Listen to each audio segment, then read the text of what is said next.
को लेके आज नई गढ़ी में आंदोलन किया गया है, इसका मुख्य उद्देश्य क्या है और ये आंदोलन कब तक चलेगा? ये जब हमने जन अस्मिता यात्रा की शुरुआत की थी विगत 8 सितंबर 2019 से ये निरंतर यात्रा चल रही थी, तभी हमने कहा था आपके माध्यम से कि 15 चरण की यात्रा चलेगी।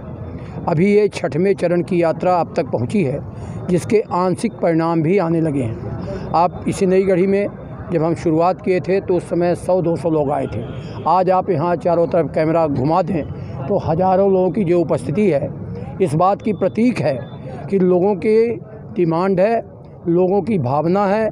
लोग अपने बच्चों को, आने वाली पीढ़ी को ये देना चाहते हैं कि हमारे बिंद के बन जाने से सारी समस्याओं का निदान हो जाएगा एक साथ। और निश्चित रूप से बिंद के कोख में इतना रत्नों का भंडार है कि उसका अगर दोहन करके हम सैकड़ों वर्ष तक अपने राज्य को अलग अपने रेवेन्यू से चला सकते हैं। इसलिए हमारे रेवेन्यू से बाकी लोग मलाई खाएं, अब बिंद के लोग जो है यहाँ वहाँ टुकड़े खाएं, ये अब बर्दाश्त नहीं होगा।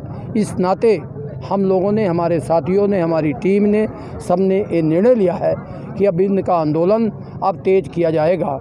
इसमें कई साथी हमारे अलग अलग बैनर पर लगे हैं, मैं उनका भी अभिनंदन करता हूं और कहता हूं कि आप सब लोग लगे, जहां जहां भी हो सके उतनी इस लड़ाई को तेज़ करें। और 7वें चरण में हम स्कूल में, कॉलेज में, हम छात्रों के बीच जाएंगे और ये लड़ाई का दायित्व हम पहले नौजवानों को देंगे, छात्रों को देंगे, इसलिए कि जिन छात्रों ने अपने प्राण गंवाए थे बिंद प्रदेश के लिए, उनकी कुर्बानी बेकार न जाए, इसलिए आंदोलन को तेज़ करने हम अब कॉलेजों पर बढ़ेंगे। आगे 7वें चरण में जो नौजवानों पर बढ़ेंगे, हम व्यापारियों के पास जाएंगे, किसानों के पास जाएंगे, हम जितना भी बन सकेगा। अभी आप देख रहे हैं दिल्ली में किसानों का आंदोलन चल रहा है। ये बड़ा बेहद शर्मनाक विषय है कि किसान के आंदोलन को आज 75 दिन के आसपास हो गए और सरकार हठधर्मता के कारण उनकी जायज़ मांगों को नहीं मान रही है। और जान रहे हैं, क्योंकि दुनिया में सबको मालूम है कि पंजाब और हरियाणा का किसान वास्तविक किसान था। इस नाते भी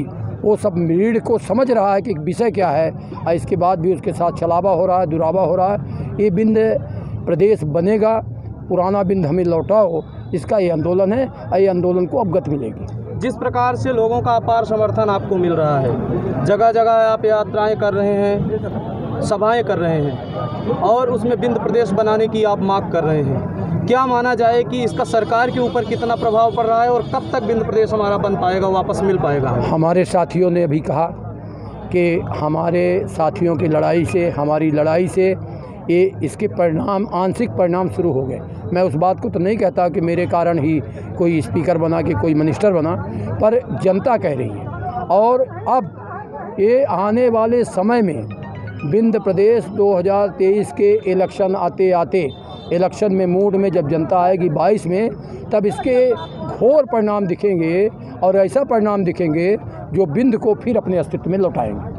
सोशल मीडिया में इस समय एक ट्रेंड चल रहा है, युवाओं का ट्रेंड चल रहा है रोजगार के लिए, आप देखते ही होंगे, उसमें आप क्या कहना चाहेंगे? ये बहुत दुखद है। जिस देश का नौजवान पतित हो जाएगा, परेशान हो जाएगा, उस देश की तरक्की नहीं हो सकती। स्थानीय उद्योगों में 70% स्थानीय योग्यतापूर्ण नौजवानों को रोजगार मिले, हमारी ये लड़ाई हमारे उद्देश्य में है। 70% स्थानीय उद्योगों पर रोजगार मिले, केवल बतलबरई से नहीं, बातचीत से नहीं, सच्चाई और यथार्थ पर उसको रोजगार मिले, इसलिए हम नौजवानों के पक्ष में हैं। और अगर हमारी सरकार बनती है, जब कभी भी बिंद प्रदेश अलग होता है, तो 70 नहीं, हम 100% यहाँ के लोगों को रोजगार देने में कामयाबी लेंगे। आप बिंद प्रदेश में गोबर प्लांट लगाने की बात करते हैं, जिस प्रकार से आपके आंदोलन को देखकर छत्तीसगढ़ में गोबर प्लांट लगाया गया, तो बिंद प्रदेश में अगर ये गोबर प्लांट लगा दिया जाए तो हमारे युवाओं को रोजगार भी मिलेगा। इस दिशा में आप आगे क्या कदम उठाएंगे? पूरा हमने देश के प्रधानमंत्री को, राज्य के मुख्यमंत्रियों को